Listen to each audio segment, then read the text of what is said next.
Hello everyone. आज जो हम टॉपिक पढ़ने जा रहे हैं ना वो है मैकडूगल इंस्टिंक्ट्स। देखिए हमने काफ़ी सारे टॉपिक पढ़ लिए हैं, तो उन्हीं में से हमारा जो एचटेट के लिए या फिर किसी भी कॉम्पिटिटिव एग्जाम के लिए काफ़ी इंपॉर्टेंट टॉपिक मैकडूगल इंस्टिंक्ट्स हमने जो है ये पढ़ना है आज। ये काफ़ी ज़्यादा वेटेज रखता है। अगर डायरेक्ट एग्जाम में क्वेश्चन आता है आपको कुछ नहीं, आप जब इंस्टिंक्ट्स पढ़ लेंगे, लेकिन उनको पढ़ने से पहले ना आपको थोड़ी सी जो चीज़ें पता होनी चाहिए कि ये किससे रिलेटेड होता है। ठीक है, तो वो अगर आपको नहीं पता होगा ना तो आपके लिए थोड़ा सा उसको मतलब जैसे अगर कोई क्वेश्चन घुमा फिरा के आ गया तो उस सिचुएशन को टैकल करने के लिए आपको थोड़ा दिमाग पे जोर डालना पड़ेगा। लेकिन अगर आपने ये चीज़ पहले से पढ़ी नहीं होगी तो आप अपने मेमोरी में वो लाएंगे भी कहाँ से कि आपने ये होगा ही नहीं जब आपके पास मतलब आपने पढ़ा ही नहीं होगा इस बारे में, तो आप उन इंस्टिंक्ट्स को भी कैसे अपने दिमाग में रखेंगे। ठीक है, तो इसलिए मैंने सोचा कि पहले हम कॉग्निशन एंड इमोशन पढ़ेंगे जिससे रिलेटेड ही मैकडूगल के इंस्टिंक्ट्स हैं। ठीक है, हम स्टार्ट करते हैं पहले कॉग्निशन एंड इमोशन। देखिए संज्ञान एवं संवेग, पहले सबसे पहले आपको जो पता होनी चाहिए बात कि कॉग्निशन होता क्या है। ठीक है, ये संज्ञान होता क्या है। It is the ability to perceive, memorise, reason and understand. देखिए हमें जो भी अपनी मेन है कि हमारी जो मनोवैज्ञानिक स्थिति है ना, मतलब मनोवैज्ञानिक प्रक्रिया, उसी से रिलेटेड हमारा ये कॉग्निशन का कंसेप्ट है कि हम कैसे चीज़ों को धारण करते हैं, मेमोराइज करते हैं, तर्क देते हैं यानी रीज़न देते हैं, और उनको कैसे समझते हैं, हम अंडरस्टैंड करते हैं। और दूसरी बात हमें जो इसमें पता होनी चाहिए वो है कि कॉग्निशन क्या है, एक मेंटल प्रोसेस, जैसे मैंने बोला कि मनोवैज्ञानिक या फिर मानसिक प्रक्रिया है। ठीक है, इसके काफ़ी सारे कंपोनेंट्स हैं, मतलब जो हम इसमें पढ़ेंगे उनके बेसिस पे ही हम इसको कॉग्निशन के स्टेप को पढ़ते हैं। ठीक है, अभी हमारे पास आपने ध्यान रखनी है इसमें कि जो हमारी ये एबिलिटीज़ है ना वो टाइम के साथ जैसे जैसे एज बढ़ती है बच्चे की वो चेंज होती है। मतलब जैसे जैसे जैसे बच्चा बढ़ेगा उसकी थिंकिंग क्या होगी, और मेच्योर होगी, एफिशिएंट होगी। तो आप सिंपली कह सकते हो कि ये क्या है, process of acquiring, processing, organising and using knowledge की जो कॉग्निशन है। फिर से बताती हूँ कि cognition can be simply be defined as the process of acquiring, processing, organising and using knowledge. तो अभी आप इसकी जब डेवलपमेंट करते हैं तो उसकी क्या होता है, development of cognition means development of all these ability, कि हमने अगर इसकी डेवलपमेंट करनी है कॉग्निशन की तो इन सब एबिलिटीज़ की हमें जो मैंने बोली processing, organising, using knowledge, acquiring, इन सब की जो डेवलपमेंट करेंगे तो उसके लिए डेवलपमेंट कॉग्निशन की मतलब इन सभी एबिलिटीज़ की भी डेवलपमेंट करना, मतलब जो डेवलपमेंट होती है इसमें। ठीक है, उसके बाद हम आते हैं इसके कंपोनेंट्स पे। सबसे पहले है परसेप्शन। परसेप्शन मतलब धारणा। जब हम किसी के बारे में सही या गलत धारणा बनाते हैं या परसेप्शन बनाते हैं तो हम उसे कहते हैं परसेप्शन। यानी कई बार हम किसी को, जैसे आप मान लीजिए मैं आपको टीचिंग कर रही हूँ, ठीक है, आपको मतलब ये आपको मेरी वीडियो दिखाई दे रही है, आप इसके बारे में, कुछ बच्चे होंगे जिनको अच्छा लगेगा कंटेंट तो अपनी अच्छी धारणा बनाएंगे, जिनको अच्छा नहीं लगेगा वो अपनी गलत धारणा बनाएंगे कि ये नहीं पढ़ाया वो नहीं पढ़ाया। तो वही चीज़ है, हम अपने माइंड में जो थॉट्स धारणा क्रिएट करते हैं कि किसी के बारे में सही या गलत, वो होता है परसेप्शन। नेक्स्ट है हमारा अटेंशन। अटेंशन यानी ध्यान। जब हम किसी चीज़ के लिए बहुत अटेंटिव होते हैं, मतलब आपको किसी भी चीज़ के लिए, कोई भी चीज़ पानी है आपको, उसके लिए आपको अटेंटिव होना बहुत ज़रूरी है। अटेंटिव कैसे, मान लीजिए मैं अभी आपको मेरी वीडियो मिल रही है, ठीक है, अभी आप क्या है किसी भी चीज़ के लिए अटेंटिव होना काफ़ी ज़रूरी है। मान लीजिए आप मेरी वीडियो सुन रहे हैं और साइड बाई साइड आपने कोई और काम कर रहे हैं, ठीक है, या कोई और सब्जेक्ट पढ़ रहे हैं और साथ में मेरी वीडियो चल रही है, तो ना तो आप मेरी वीडियो को अच्छे से सुन पा रहे हैं ना आप वो चीज़ अच्छे से पढ़ पा रहे हैं। तो अगर तभी बोला जाता है कि आप एक टाइम में, वैसे तो आपको मल्टीटास्किंग होना चाहिए, लेकिन अगर आप एक टाइम में एक काम जो है वो करते हैं और अच्छे से करते हैं तो वो आपका ज़्यादा सही रहता है। तो वही चीज़ है कि किसी भी चीज़ को पाने के लिए, मतलब किसी भी चीज़ को करने के लिए अटेंटिव होना बहुत ज़रूरी है।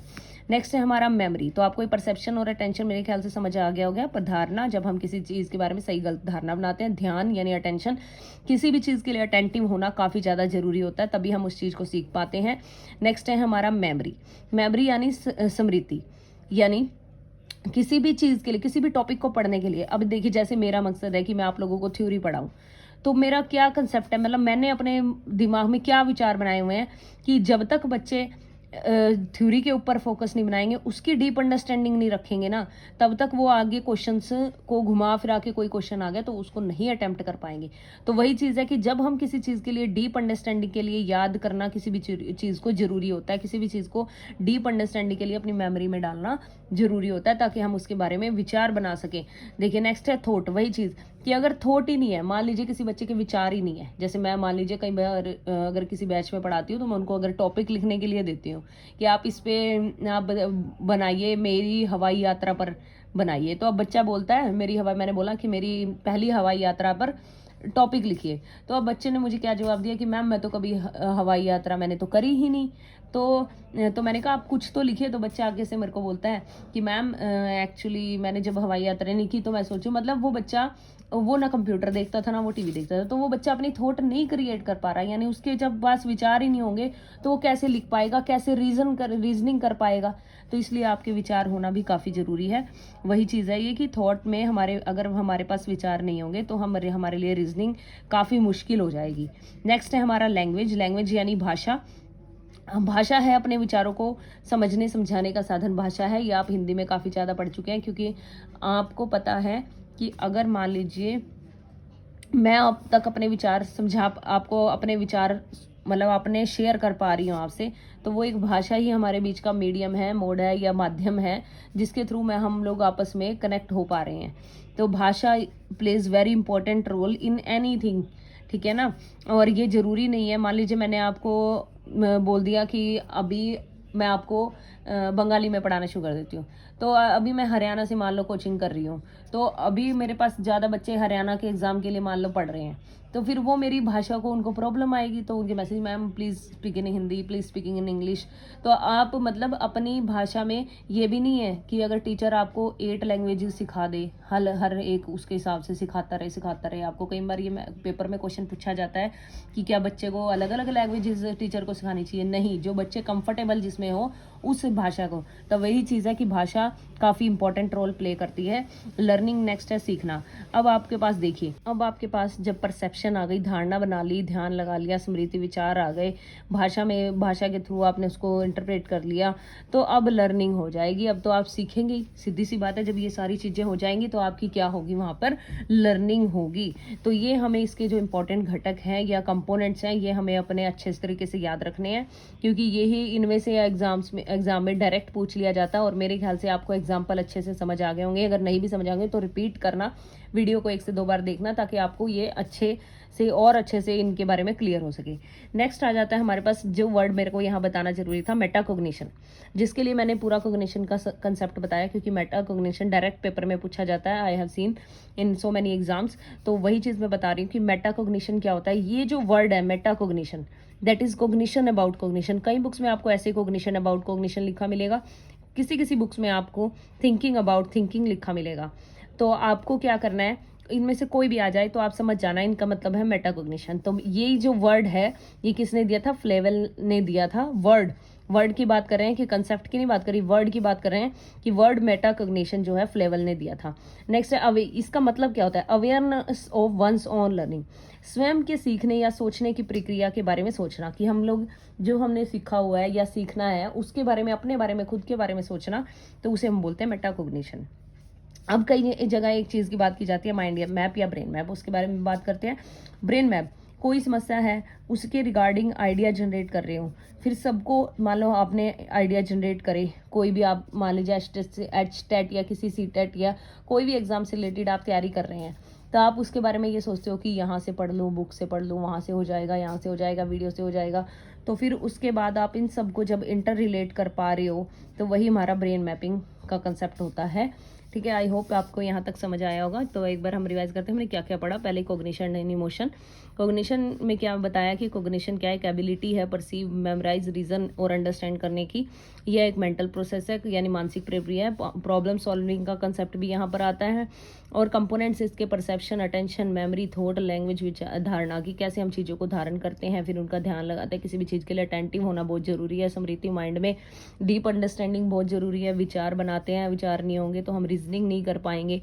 फिर भाषा वाला कंसेप्ट आता है कि भाषा अपने किसी भी चीज़ को समझने के लिए भाषा का बहुत इंपॉर्टेंट रोल प्ले करती है। लर्निंग, जब हमारी ये सब चीज़ें हो जाएंगी तो हमारा लर्निंग का तो है ही, हम सीखेंगे तो है ही, ये तो है नहीं कि कुछ नहीं सीखेंगे। नेक्स्ट है हमारा मेटाकोग्निशन बताया। ये गिवन बाय फ्लेवल ने इसको दिया था।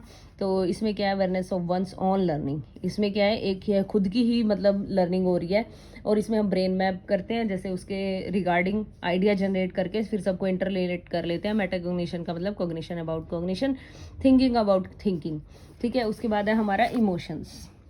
अभी देखिए आप, इमोशन में क्या है, the basic emotion are joy, fear, anger, word given by McDougall, McDougall ने दिया था कौन सा वर्ड, ये इमोशन। अब हमारा जो ये इंस्टिंक्ट्स पढ़ने हैं हमने, वो यहाँ से स्टार्ट होते हैं कि हमारा जो ये वर्ड है इमोशन, इसमें जो बेसिक इंस्टिंक्ट होते हैं किसी भी इन्फेंट के अंदर भी होते हैं, ये जॉय, फियर, एंगर, ये सभी इंस्टिंक्ट्स जो हैं किसी इन्फेंट के अंदर भी होते हैं। जैसे कि मान लीजिए child begin to relate with people around them and value their opinions, then we can see the emotion like pride, shame, sympathy, guilt also developing in them. तो ये सब जो है बच्चों के अंदर होने शुरू हो जाते हैं। तो ये वर्ड जो है इमोशन किसने दिया था, मैकडूगल ने दिया था। और इसमें इन्होंने, जैसे अभी मैं एक चीज़ बताऊँ आपको, अगर आपसे पूछा जाए, अभी हमने कोग्निशन पढ़ा और इमोशन पढ़ा, ठीक है। कोग्निशन में कई सारा माइंड से रिलेटेड है, मेंटल प्रोसेस है, इसमें हम यही सब पढ़ते हैं, ठीक है। उसके बाद इमोशन में हमने बताया कि डिफरेंट टाइप के इमोशन होते हैं, जॉय, फियर, एंगर, और भी बहुत कुछ होता है। तो इसमें मतलब प्राइड, शेम, सिंपथी, गिल्ट, ये सब होते हैं। जैसे डेवलप बच्चा बड़ा जैसे जैसे समझ होती जाती है तो उसको ये सब चीज़ें दिमाग में आने लगती है। अब मैंने आपसे पूछा कि कोग्निशन और इमोशन में क्या डिफरेंस होता है, तो देखिए कोग्निशन और इमोशन क्या होते हैं, इंटरकनेक्टेड होते हैं, यानी ये आपस में जुड़े हुए हैं। कोग्निशन का कहीं ना कहीं इफेक्ट इमोशन से भी पड़ता है, और ये बाई डायरेक्शनल। अगर आपसे पूछा जाए पेपर में कि कोग्निशन और इमोशन क्या है, यूनी डायरेक्शनल है, बाई, तो आप लिखेंगे by directional.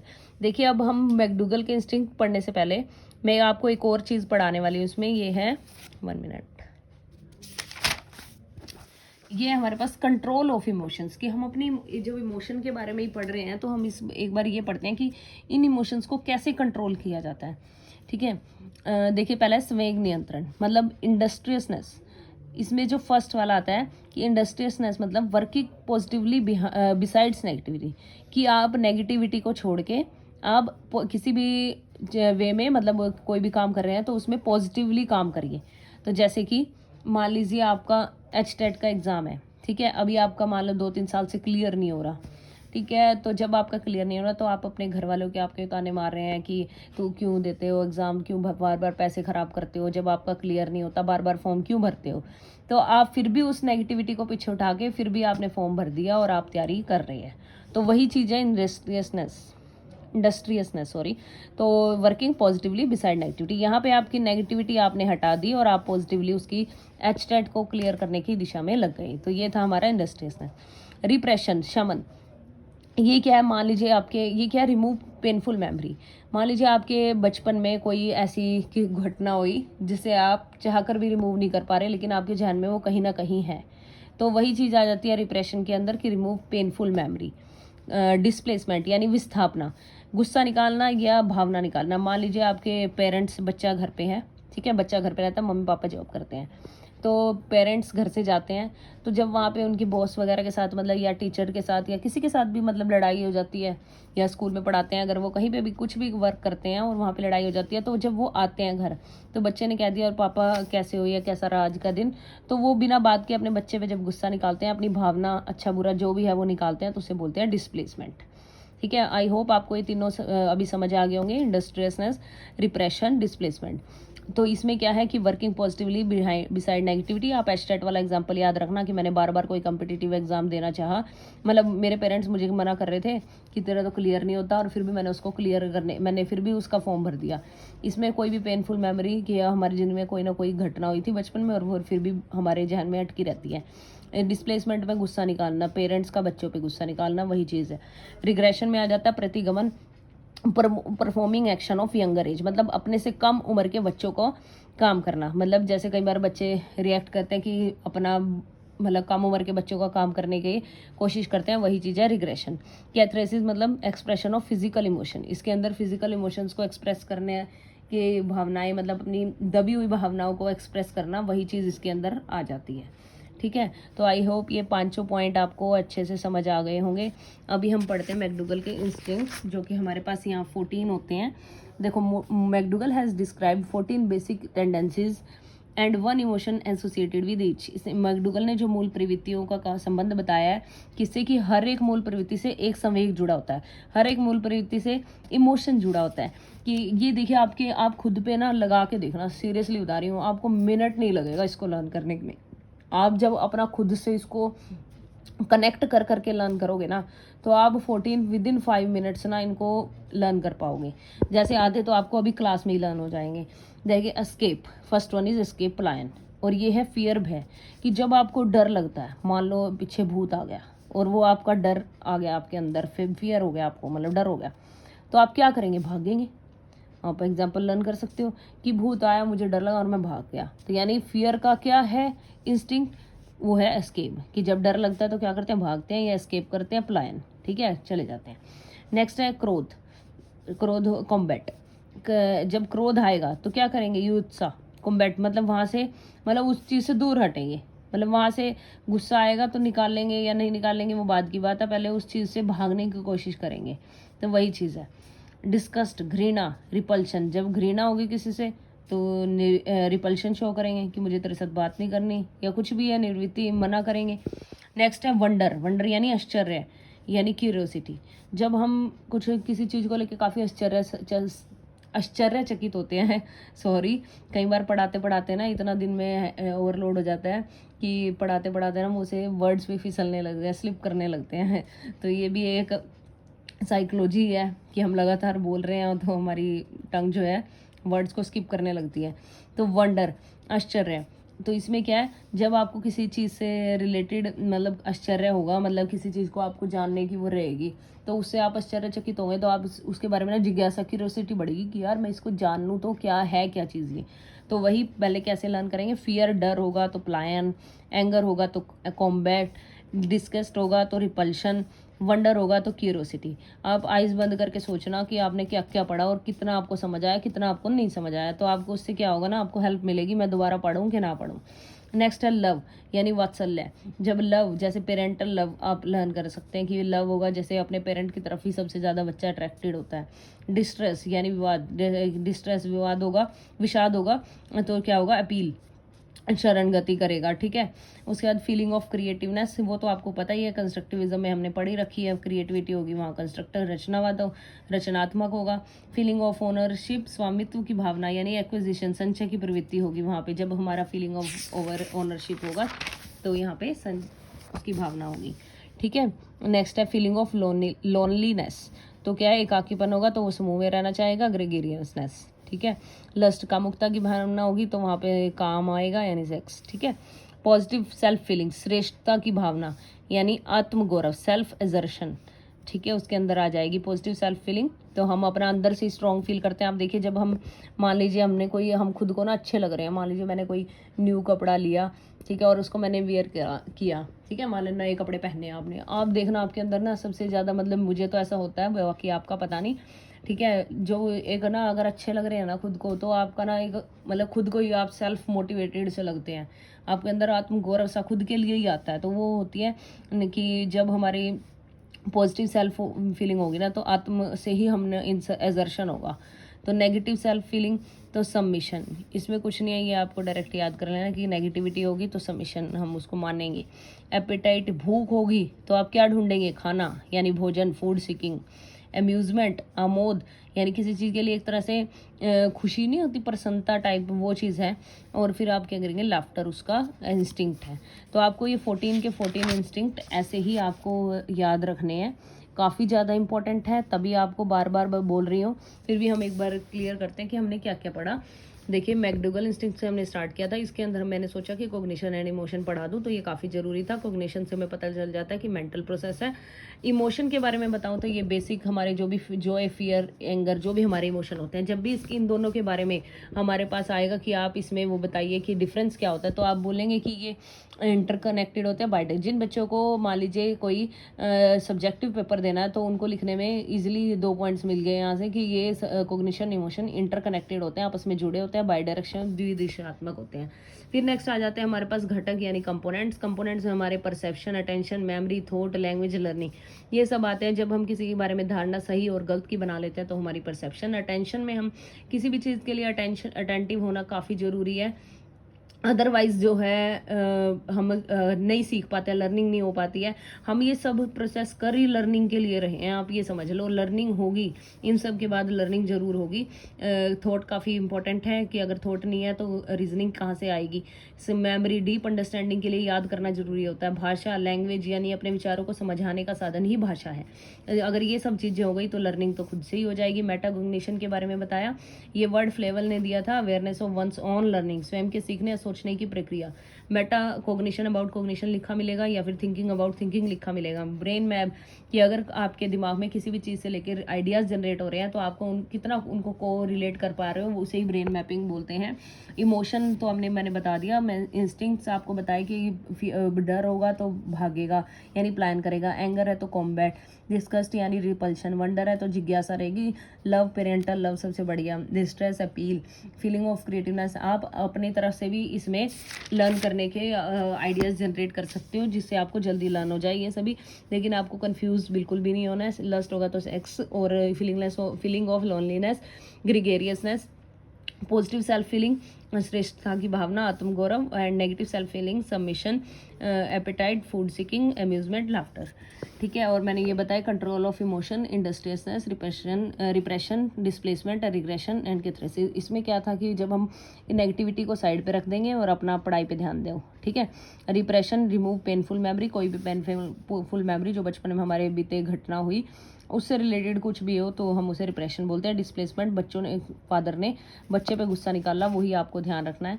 Regression, performing action of younger age, अपने से कम उम्र के बच्चों का काम करना। Catharsis, expression of physical emotion. That's it. ठीक है, आपको अगर ऐसे ही अच्छा लग रहा है पढ़ना, ठीक है, तो आप प्लीज़ कमेंट में ज़रूर बताइएगा, और हो सके तो उस चैनल को सब्सक्राइब भी कर लीजिए जिसने अभी तक नहीं किया है। आपको काफ़ी अच्छी यहाँ पे मैंने थ्योरीज भी कराई हैं, और मैं आपका पूरी कोशिश करूँगी कि आपके किसी भी एग्ज़ाम से पहले आपका ये टॉपिक कंप्लीट कर दूँ। और कमेंट में ज़रूर बताना कि आपको वीडियो कैसी लगी। ठीक है, और प्लीज़ टॉपिक बताया करो ताकि मुझे भी पता चले कि आपके दिमाग में क्या चल रहा है, कि मैंने क्या नहीं पढ़ाया। ठीक है, तो मुझे उससे आइडिया मिल जाता है। एक बच्चा काफ़ी हेल्पफुल है। ठीक है, वो मतलब कि खुद वो उसको पढ़ना है तो अपने टॉपिक बता रहे हैं, तो फिर वो मुझे काफ़ी अच्छा रिस्पॉन्स मिल रहा है। तो मेरे को भी खुद से ही मोटिवेशन मिलती है कि मैं करवाऊँ बच्चों का, एटलीस्ट कोई टॉपिक रहे ना। ठीक है, थैंक यू सो मच।